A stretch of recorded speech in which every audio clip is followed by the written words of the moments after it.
Ako ngayon yung pinagtatrabahuhan namin, lalo ngayong malamig tapos medyo maulan. So, andito kami sa loob ng house. So, yung para sa atin, tinatawag nilang greenhouse. Although white siya, charot. So, ayan, andito kami. Siyempre, wala na palang tao kasi lunch break.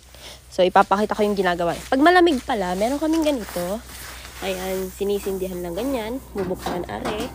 Tapos, i-open dito konti. Tapos, lalayteran dyan sa baba. Pero hindi na namin in-open yan kasi tanghali na. So, ito, meron tayong seedlings ng apple dito. So, ayan, itinanim siya. Tapos, nung tumubo ng ganito kalalaki, binunot siya.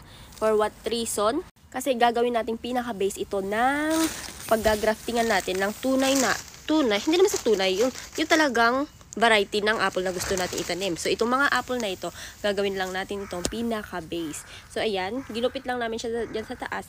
And then, pagkatapos nito, meron talagang sukat na paggugupitan. Parang dito, igugupit. Then, meron kaming mga igagraft dito na apple. So, ayan, parang ganito. Papakita ko sa inyo. Etong ganyan, kunyari, ito yung pinakataas na kukunin namin. Gugupitin dito. And gagraft namin dito yung gusto naming variety na itatanim na apple. So, sa susunod na video ko, kapag mag-grafting na kami, ipapakita ko sa inyo kung paano mag-grafting. And, uunahin dito ha, igagrafting muna namin. Tapos, pag nag-grafting na lahat, saka namin itatanim. So, wait lang kayo sa mga susunod na video ko for grafting naman tayo.